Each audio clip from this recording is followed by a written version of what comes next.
Every year, quietly, the cash in your wallet buys a little less than it did the year before. A coffee that cost you $3 slowly becomes $3.10. Nobody picks your pocket, and yet a committee of economists, sitting in a marble building, has decided this should happen. On purpose. They are aiming for it. That committee runs your country's central bank, and in almost every wealthy nation, its official target is not zero inflation.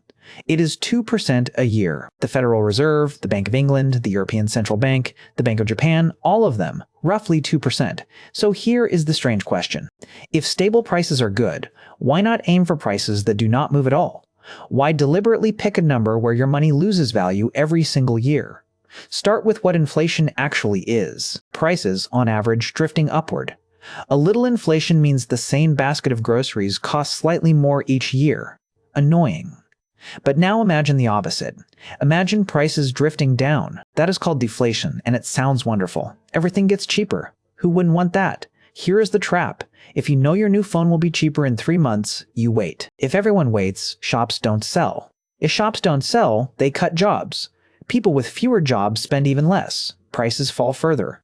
And the falling feeds on itself. There is a second bite. Debt is fixed in dollars. If you owe the bank $100,000, you owe exactly that, no matter what money is worth. But in deflation, wages and prices fall while the debt does not. So every year the debt feels heavier. Borrowers stop spending to pay it down. The economy seizes. This is not a thought experiment. The United States lived it during the Great Depression, when prices fell by roughly a quarter between 1929 and 1933. And the economy collapsed with them. Japan lived a slower version from the late 1990s onward, years of gently falling prices, and an economy that could not quite get moving again. So central banks fear deflation far more than mild inflation, and that is the first reason they don't aim for zero. Zero has no cushion. Aim for zero, and any bad year, a recession, an oil shock, can tip you straight into falling prices. 2% is a buffer. It keeps a safe distance from the cliff. There is a mechanical reason too. When the economy stalls, a central bank's main tool is cutting interest rates to make borrowing cheap. But interest rates can't easily go below zero. If normal inflation is 2%, rates sit higher in normal times, which means there is room to cut when trouble hits. Aim for zero inflation. And rates sit so low already that the bank runs out of room right when it needs it most. And there is a human reason, sometimes called the grease in the gears. Almost nobody accepts a pay cut.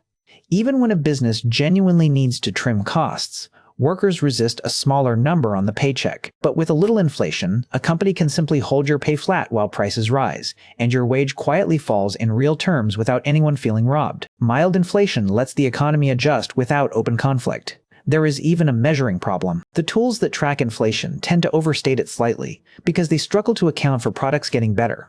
A phone today does far more than a phone from 10 years ago at the same price. So a measured 2% may be closer to true stability than a measured 0. Why exactly 2 and not 1 or 3? Honestly, it is partly a round number that stuck. New Zealand's central bank pioneered an explicit target around 1990, landed near 2%, and it worked well enough that the rest of the world copied it. The U.S. Federal Reserve only made 2% official in 2012.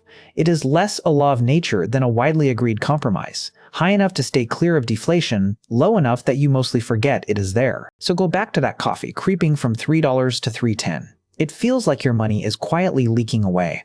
But the leak is deliberate, and it is small, and it is the price of keeping the whole thing moving. A steady, gentle upward drift that keeps everyone spending, keeps debts manageable, and keeps the economy a safe step back from the edge where prices fall and don't stop. Now you know.